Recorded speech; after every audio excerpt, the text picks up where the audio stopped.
At this point, I know this video is going to get copywritten. Copyright?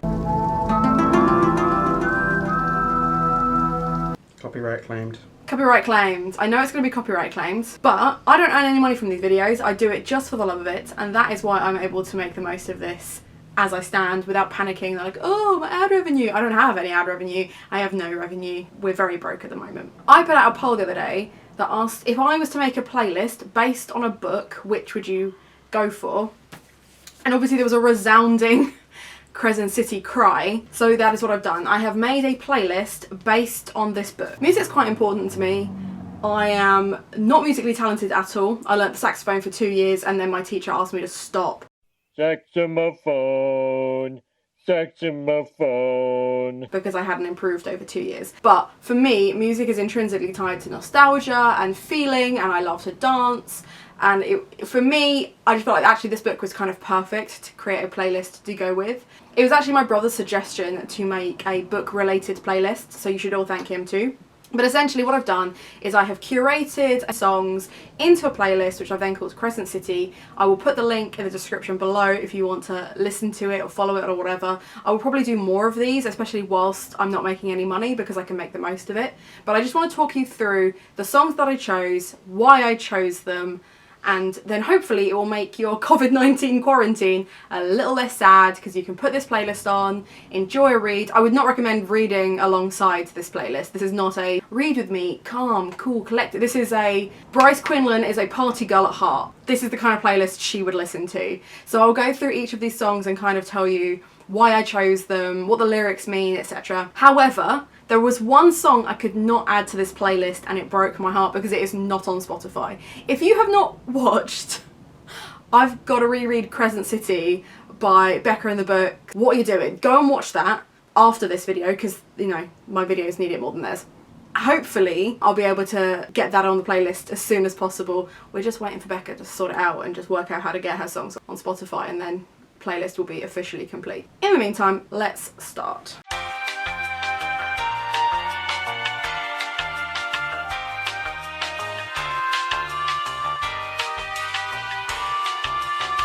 So the first song on my playlist is Icy Girl by Saweetie. I saw a tweet that said they can't understand why writers are still putting alternative rock music playlists and things like that in their books when teenagers today are listening to like rap, R&B and things like that, and it's becoming more prevalent in the mainstream. And I was like, you're right, I'm not listening to current music and yet I'm writing for a young audience. That doesn't make any sense. So it was recommended to me when I was like flicking through all those, and I have to admit I absolutely loved this song, and it has kind of become my 2020 anthem because it's about powerful women, and this one woman in particular who is not going to settle for second best, and just the way she describes herself just to me epitomizes Bryce Quinlan, who is our protagonist. I'm going to try and avoid spoilers in this whole playlist explanation, so if I do spoil anything it's completely unintentional, I'm sorry, but I just want you to know that the main character, Bryce Quinlan, is a badass, and I feel like this would be her anthem. Charging by the minute because my time is very pricey. You know what I'm saying? What? I cannot stand it. This playlist isn't for you. I'm aware. I knew that going in. I don't think I've ever looked more white than in that second just there. Okay, so the next song is Bad Girls by MIA. Now, after we're introduced to Bryce Quinlan, we're introduced to her best friend, Danica. And Danica is a bad bitch. Literally, she's a werewolf, she's an alpha, she's incredible. She was my favourite character. And then she died. Because of course she did. I feel like that's a spoiler. It's literally in the description. So Bryce Quinlan used to light up Crescent City, partying all night in the clubs that were strict classes of Angel, blah blah blah blah. And then a demon murdered her closest friends. Okay. Well, the blurb is being a fool there. They're giving away a lot. Thing is though, the main part of the story doesn't happen until like another 2 years after that. So I don't feel like it. I feel like you're like, oh shook, and then nothing happens. Danica became my favourite and then died. And I could kind of tell that she was going to die because we were given loads of information about her backstory, but not a lot of information about the protagonist. So you're kind of forewarned and forearmed that that's going to happen. But I just felt like this would be her anthem.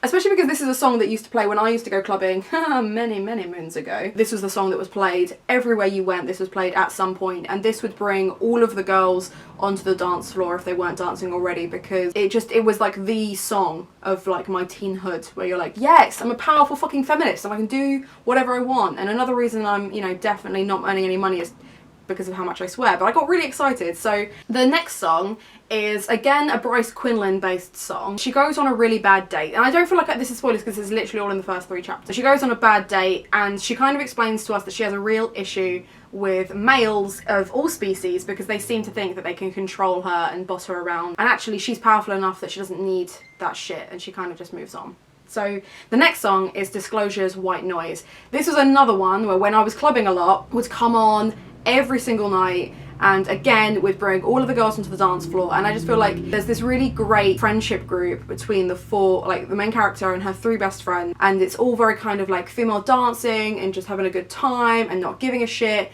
and I just felt like again this song just kind of perfectly encapsulated that beginning, for me anyway. That's the emotion that I feel when I hear that song. The next song is This Is Not a Game by the Chemical Brothers. Now if you recognise it, it is in the Hunger Games. I don't know which film Hunger Games it's in. It's probably the second one. But it's at this point that Hunt Athalar arrived, the Angel of Death, aka Mr. Sexy Broody Man, who takes everything very seriously until he meets party girl Bryce Quinn. So I wanted a really dramatic, jarring change after the first few songs, because for Bryce it is a jarring change. She has to deal with him on a regular basis. Her best friend is dead, and he is just trying to like shake her and get her to understand this is a really important murder investigation, and she is taking it seriously. But I feel like this just kind of, it was the perfect balance of still party anthem music whilst it being a lot more abrupt, a lot more jarring, to kind of show that actually they're both really uncomfortable with the situation they're now in, which is maybe me reading into it a little bit much, but that's what I do when I make a playlist. I don't just go, oh, this song actually, I literally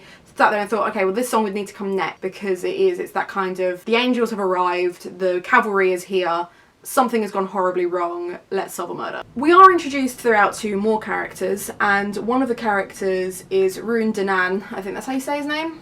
I always want to say like Rune Danan, which is obviously the Danone advert. Anyway, he has a star power which you find out about through the book. It's not really a spoiler to talk about that. So the next song is The Weeknd, Starboy. I quite liked this for Rune because again, he's got money, he's got prestige, he's got close friends, he's got girls throwing themselves at him, he's got all this power, but he's inherently quite unhappy. You see the relationship between him and Bryce Quinlan kind of develop in that they can't tell anyone they're related as closely as they are. He just wants to protect her and look after her, and she's not really interested. So you kind of, I thought Starboy kind of encapsulated all of that, because he is unhappy, but he won't admit he's unhappy because he's surrounded by all these great things and he understands that people are coming for him. It also kind of moves back into the kind of party music because he does not get on with Hunt. So there was no way of finding a song that would kind of balance their relationship as like this massive conflict thing. So I quite liked having those two separate. You have the introduction to Hunt, and then you have the introduction, the proper introduction to Rune is Starboy. Both men, males, seem to think they can control Bryce, and they want to like boss her around and kind of force her into situations, and she's not having it.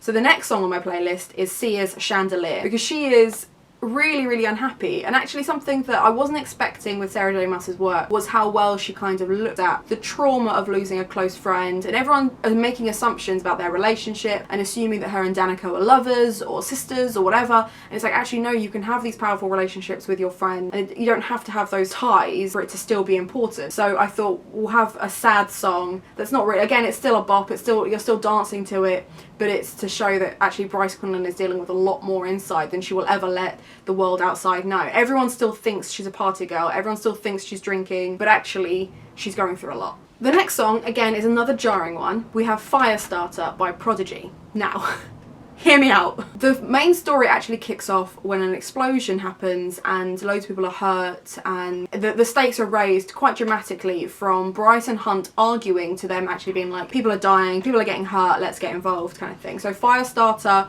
was kind of the moment where, you know, the spark meets the fuel and it kind of all explodes, literally in the book and figuratively between the two characters, because they finally start working together and finally start working out what's going wrong, because Bryce can't hide how she feels anymore, because they're in, like, they need to be in close proximity. And I also just really enjoy Prodigy, so trying to find a way to sneak Prodigy in there. And it's one of those songs where, like, if you're stuck indoors and you need to just have a little rave to yourself for 3 minutes, Prodigy is the go-to choice, obviously. So fire starter, explosions, it made sense in my mind. If none of these songs make a sense to you, or you think I've got this playlist completely wrong, make your own and link it to me. I would love to hear them. I'd love to see how your mind worked and you're like, oh well, this situation happened and this happened, etc. Okay, next we have Cell Dweller, Down to Earth. Now, this is more along the lines of Chemical Brothers and Prodigy, in that it's harder music, less than the girly rap and things like that. And I think for me, it was just to kind of encapsulate that although Bryce is learning to work with someone else on this, Hunt is also learning to work with people again. That he has distanced himself from a lot of people and he needs to actually come back down to earth and understand that humans and elves and stuff like that, they can work with him. They don't need to be at odds. He doesn't have to be a killer. He can be more than that. So I wanted something, again, because it's Hunt, I wanted it loud and angry and jarring, because in my mind, he is that angsty teenage boy that would listen to loud and angry music to hide the fact that he's actually, like, reading a book or whatever. Do you know what I mean? Like, he's that kind of, in my mind, I don't know if you've maybe read him a little bit differently, but that's how I see him. So I wanted a loud and angry song, but it's to him. It's kind of like, okay, come to earth.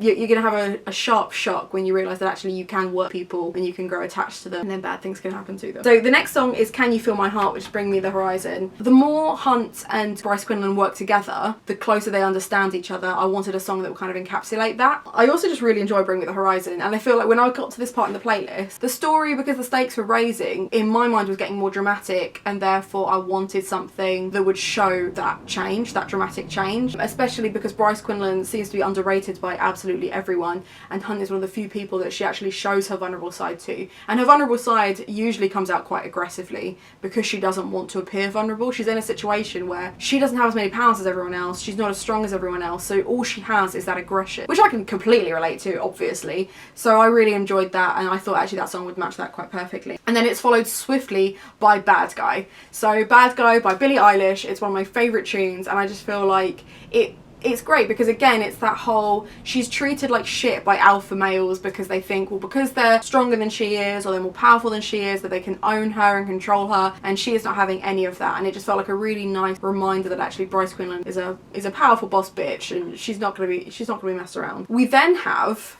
a remix of Survivor. I know this was originally by Destiny's Child, and I did think about including that one, but what I liked about this one is they've added a lot more like orchestral tones to it. It's a lot more dramatic, and coming after Bad Guy, it moves quite slowly and it's quite a slow paced version of it, but a lot more dramatic. And I felt like at this point Bryce was really coming into her own. She was able to start putting pieces together. She was able to work out who the bad guys were. She was following up on leads. She was summoning demons. She was doing all these really cool things. I know that I said at the start no spoilers, but they just keep falling from my mouth, but she's doing all these really cool things, and I wanted her to realise at this point that she is a survivor, you know. And I like the fact that the lyric originally I kind of liked to an ex, but I feel like this is Bryce saying goodbye to Danica, and I haven't finished the book, so I don't know if she actually has that moment of catharsis, but I really wanted her to have that moment at this point where she's actually able to appreciate the friends that she has around her, the people that are helping her, and that she understands that Hunt is working with her,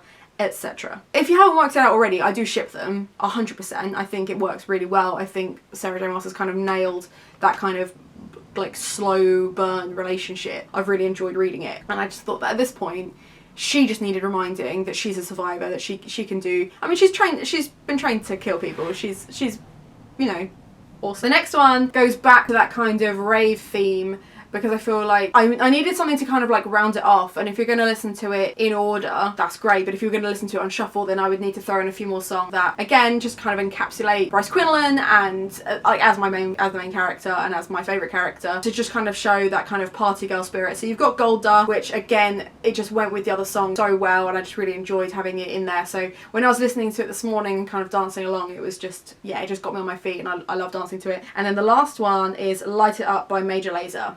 And I just thought there is a key quote which is light it up, and the girls like tweet it to each other and text each other all the time, and I just felt like it had to be, didn't it? It had to be the finale song. It had to be that upbeat, power hungry song, and I just thought that worked really, really well. We kind of go through like a wave of, you know, dance tracks to heavier stuff, back to dance tracks, because I feel like that is how I'm expecting this story to go, and at the moment I'm kind of in that middle chunk. Darkness, but I'm expecting it to have, I know it's a part of a series, so it will potentially have a cliffhanger, but I'm just thinking for people to want to go back and reread it, I just feel like the playlist needed to be cyclical as well. So that was my thought with going from dance track to darker to dance track again. And I hope that worked. I'm not a DJ or a musician, so this, like I said, I'm just reading into the lyrics and reading into how the music makes me feel, and then trying to put it into a playlist to match a book that I've not finished. Yeah. I'm thinking though, anytime someone says DJ, I just think of those old keyboards that DJ, DJ, those ones, you know? Okay, I hope you've enjoyed this video. It was a bit of a shambles to put together, but I actually really enjoyed it. I'm going to go and listen to my playlist now. Let me know if you liked it. Let me know if you think there's a song that should be in it. Don't tell me what happens at the end. Like, I've actively not finished the book before making this playlist because I didn't want, if I was going to let out spoilers by accident, I wouldn't actually give the whole ending away. So don't you dare do that in the comments. But if there's a song that you think should be in this playlist, or I've missed, or that I should just generally listen to because you love it, let me know in the comments down below.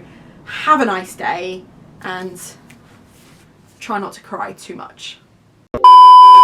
Here's songs to listen to whilst you feel really sick. Can't stop, won't stop, get guap. 10 white toes and them Tory flip-flops. Manicures and pedicures, I'm always tip-top. When they say I'm not hot, all these lies need to stop. Cause I'm icy, wifey, haters wanna fight. And white to get, like, white to that? Well, that's that, but... Can you press play on a playlist? Press play on a playlist? Yeah, is that a skill that you have to press play on a playlist? Why are you taking the piss out of me? I'm not, I'm taking the piss out of DJs. Because that's all they do. The DJ. DJ Khaled! Yeah, just they press play. That's all they do. Tristan Derulo. See, I could totally be a singer.